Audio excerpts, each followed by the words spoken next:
रहा है। जिस तरह से भारत अब रणनीति तैयार कर रहा है कि पीओके हमारा हिस्सा है और पीओके को विलंब होना है भारत के साथ, तो इसी तरह अब बलूचिस्तान के लोग भी मांग कर रहे हैं कि पाकिस्तान से आजाद होने की बात जो है वहां से उठ रही है। यानी अब बलूचिस्तान, खैबर पख्तूनख्वा और पीओके के लोग जो है पाकिस्तान से आजादी चाहते हैं, जिसका समय अब आ चुका है। जिस तरह से भारत की लगातार जो रक्षा मंत्री है, जो केंद्र मंत्री है, उनकी तरफ से जो बैठकें बुलाई जा रही है, उसमें यही रणनीति तैयार की जा रही है कि अब वक्त आ चला है। जिस तरह से भारत के लोग ये मांग कर रहे हैं कि अब पीओके जो है वापस लाना है, तो इसी के चलते जिस तरह हमने देखा कि गृह मंत्री अमित शाह ने भी बार बार पार्लियामेंट में यही जिक्र किया, उसके बाद रक्षा मंत्री भी यही जिक्र करते हुए दिखे और साथ साथ प्रधानमंत्री पहले दिन से ही बोलते आ रहे हैं कि पीओके हमारा अटूट अंग है, इसे वापस लेना है। यानी वक्त आ चला है जब पीओके हमारे साथ विलंब होगा। सब बड़ी बात यह है कि आने वाले दिनों में पाकिस्तान के कितने टुकड़े हो जाएंगे,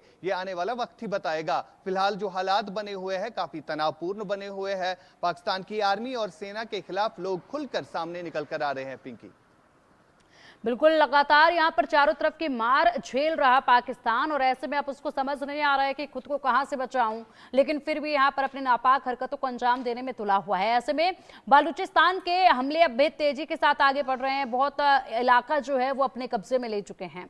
अब किस तरीके की तस्वीर जो है बलूचिस्तान को लेकर आने वाले वक्त में आशिक नजर आ रही है आपको? कितनी तेजी के साथ यहाँ पर एक एक हिस्से को ये अपने कब्जे में लेते जाएंगे? क्या तेजी इनकी नजर आ रही है इस वक्त?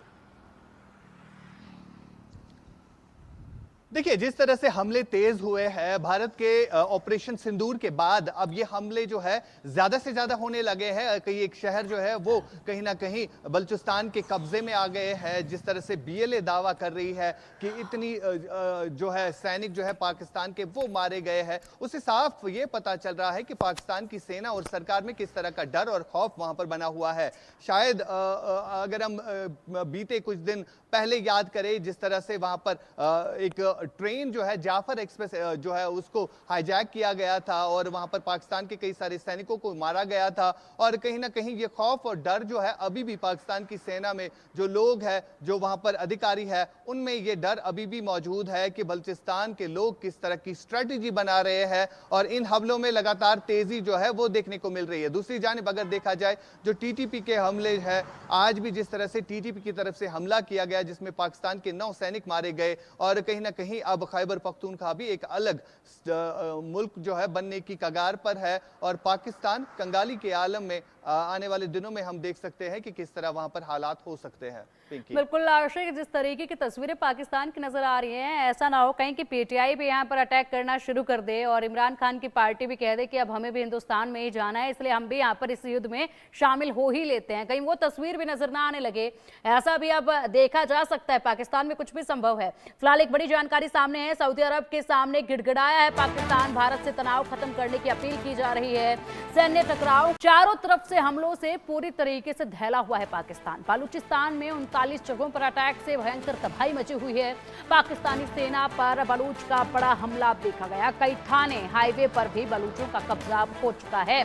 एक तरफ बलूचिस्तान को उम्मीदें लगातार यही थी कि कब यहां पर भारत जो है कार्रवाई करे पाकिस्तान पर, उसके बाद कुछ मंसूबे हमारे भी यहां पर सफल हों, और वो नजर भी अब आने लगा है। बलूचिस्तानियों के हौसले अब और भी ज्यादा बुलंद हो गए हैं अपनी आजादी की लड़ाई को लेकर और इसीलिए एक के बाद एक बलूचों को अब कामयाबी भी मिल रही है। और ये कामयाबी देखिए किस कदर, अटैक बहुत तेजी से बढ़ रहे हैं, इनके हमलों की तादाद इनकी बेहद तेजी से बढ़ रही है और इसी के साथ अब लगातार कई इलाकों को ये कब्जा भी चुके हैं, यानी कि अपना हक जो है उस पर जमा भी चुके हैं और साफ तौर पर यहां पर अब पाकिस्तान को बता रहे हैं कि अब हमारी आजादी का वक्त आ चुका है। अब देखिए बलूचों ने किस तरीके से हमला करते हुए कई थाने और हाईवे पर कब्जा कर लिया है। इससे पहले सरकारी इमारतों पर, एक शहर पर कब्जा किया गया, उसके बाद कई थाने ऐसे हैं उनको पूरी तरीके से पाकिस्तान की आर्मी से खाली करवाया गया, उन पर कब्जा किया गया, हाईवे पर कब्जा किया गया, सरकारी इमारतों पर कब्जा किया गया, शहर पर कब्जा किया।